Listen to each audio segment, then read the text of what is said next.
Hello student, I hope आप सभी बहुत अच्छे से होंगे।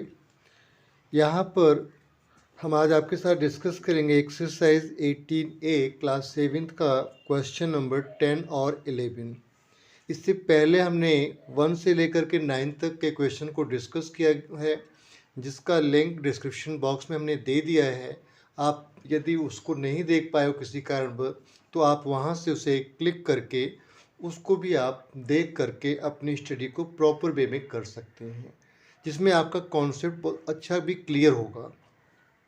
यहाँ पर क्वेश्चन नंबर 10 है और बहुत सिंपल सा क्वेश्चन है। आपने अभी रिफ्लेक्शन सिमेट्री पढ़ा है। अगली एक्सरसाइज 18B में हम आपको रोटेशनल सिमेट्री बताएंगे, लेकिन यहाँ पर जो रिफ्लेक्शन सिमेट्री है पहले उसको हम समझते हैं। रिफ्लेक्शन सिमेट्री में यदि किसी चीज़ को हम देखें तो उसको अगर हम 20 से ऐसे डिवाइड कर दें कि फोल्ड करने पर दोनों एक दूसरे को ओवरलैप कर ले, तो उसे रिफ्लेक्शन सिमेट्री कहते हैं। आइए, इस क्वेश्चन में भी ऐसा ही कुछ है कि ड्रॉ द लाइन और lines of symmetry of each of the following figure.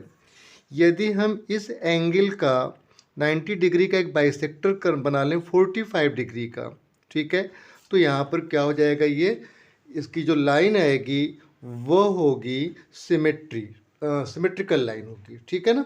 तो यहाँ पर अगर हम इसको इस तरह से रखें और इसको लगभग यहाँ से ड्रॉ कर दें, इस तरह से ये लाइन ड्रॉ कर दें, ठीक है स्टूडेंट, तो इसे क्या कहेंगे, ये हाफ पार्ट में अगर इसे हम फोल्ड करेंगे तो यह इसको पूरी तरह से ढक लेगा।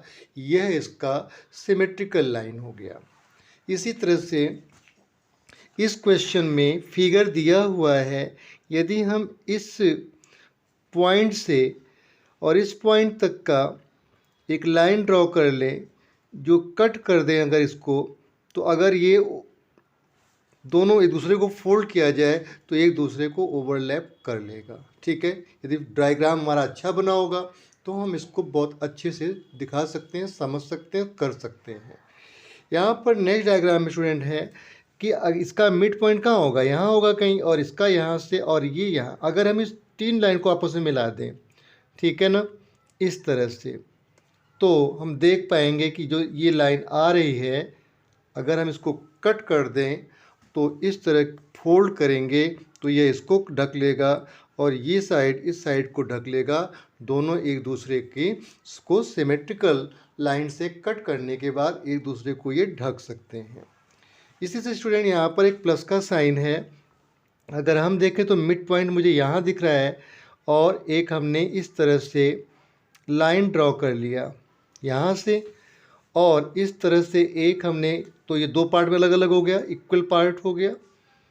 अगर मैं यहाँ से इसको ड्रॉ कर लूँ तो ये भी क्या करेगा, इसको हाफ पार्ट में डिवाइड कर लेगा। यदि हम इस कॉर्नर से इस कॉर्नर को टच करते हुए लाइन को ले जाएं तो इस लाइन से ये दो पार्ट में बट जाएगा, और यहाँ इसको यहाँ से कर लें तो ये लाइन क्या हो जाएगा, इस तरह से इसको हम इक्वल पार्ट में क्या कर सकते हैं, डिवाइड कर सकते हैं। ये इसके जो हो गए, हमने सिमेट्री लाइन को ड्रॉ कर लिया। स्टूडेंट, क्वेश्चन आपका नेक्स्ट आता है कि which of the following statement are true and which are false. यहाँ पर क्वेश्चन में कि parallelogram has no line of symmetry.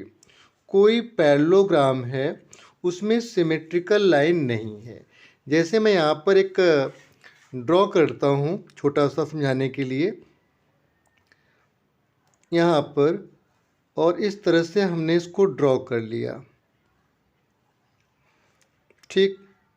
अब देखें, अगर इसको हम यहाँ से ड्रॉ कर लें, यहाँ पर इसकी सिमेट्री लाइन ऐसे खींच लें, तो आप देख पा रहे हैं कि ये बड़ा हो रहा है, ये छोटा हो रहा है, ठीक है ना। तो अगर इसको हम फोल्ड करेंगे तो ये एक दूसरे को कम्प्लीटली ओवरलैप नहीं कर पाएगा, ढक नहीं पाएगा। तो parallelogram has no line of symmetry, ये बात क्या है, पूरी तरह से ट्रू है। An angle with equal arm has its bisector as the line of symmetry, ठीक है। मैं मान के चलता हूँ कि यहाँ 90 डिग्री का एंगल है, ये इसको अगर हम बाइसेक्ट करते हैं तो दो इक्वल पार्ट में डिवाइड हो जाएगा। ठीक है, तो ये वाली बात भी क्या हो जाएगी यहाँ पर बिल्कुल ट्रू हो जाएगा। क्लियर हो गया स्टूडेंट। नेक्स्ट क्वेश्चन है an equilateral triangle has 3 line of symmetry. अगर कोई ट्रायंगल है जिसकी ये साइड आपस में इक्वल है, तो यहाँ पर इसको आप करें तो ये एक दूसरे को कवर कर लेगा। इधर से आप इसे बाइसेक्ट कर दें तो ये इसको कवर कर लेगा, या इसको इस तरह से आप कर दें तो यह इसको कवर कर लेगा।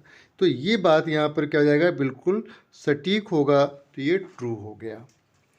नेक्स्ट क्वेश्चन है student, rhombus has 4 line of symmetry. जो रोम्बस है, मान के चलते हैं कि यही एक रोम्बस है, तो अगर इसको हम इस तरह से करते हैं तो ये इक्वल पार्ट में डिवाइड नहीं करता। अगर मैं यहाँ से भी करता हूँ इसको तो भी ये इक्वल पार्ट में डिवाइड नहीं होगा। तो इसके लिए क्या बात हो जाएगी, यहाँ पर ये पॉइंट क्या हो जाएगा, फॉल्स हो जाएगा। ठीक है, रोम्बस है। नेक्स्ट है square has 4 line of symmetry. कोई स्क्वायर है जिसकी ऑल साइड इक्वल, अगर आप इसे डिवाइड करते हैं तो इसको ओवरलैप कर लेगा, और इसको करते हैं तो ये इसको कर लेगा। तो ये बात क्या जाएगा, यहाँ पर ट्रू हो जाएगा। और rectangle has 2 line of symmetry. कोई रेक्टेंगल है, ठीक है, इसको यहाँ से भी डिवाइड कर सकते हैं ना, ये वाला लाइन हो गई और ये लाइन, तो आपसे इसके लिए ट्रू हो जाएगा। 4 हो गया इसमें आप देखें ये लाइन इसको कर लेगा, ये लाइन इसको कर लेगा, इसलिए इसको जाएगा ट्रू। नेक्स्ट क्वेश्चन है कि each one of the letter HIOX of the English alphabet has 2 line of symmetry. कोई भी इंग्लिश का जो अल्फ़ाबेट लेटर है, चाहे वो H हो, अगर हम H लिखें, ठीक, H, तो एक तो यहाँ से इसको डिवाइड कर सकते हैं और एक इधर से इसको डिवाइड कर सकते हैं। I लिखें, ये I मान के चलते हैं कि I है, तो यहाँ से भी इसको डिवाइड कर सकते हैं, यहाँ से डिवाइड कर सकते हैं। ओ आपको पिछले क्वेश्चन नंबर 8, 9 बताया था, यहाँ से इसके हो जाएंगे। ठीक है, ओ है। एक्स को आप देख लें, एक्स इस तरह से, तो एक यहाँ से भी आ जा सकता है और एक यहाँ से आ जाएगा। तो इस तरह से ये जो स्टेटमेंट हो जाएगा, यहाँ पर ये क्या हो जाएगा, ये भी क्या होगा, ट्रू हो जाएगा। आई होप आपको क्वेश्चन बहुत अच्छे से समझ आ गया होगा। अपने फ्रेंड्स को ज़रूर शेयर कीजिएगा और प्लीज़ चैनल को ज़रूर सब्सक्राइब कीजिएगा। Thanks to watch.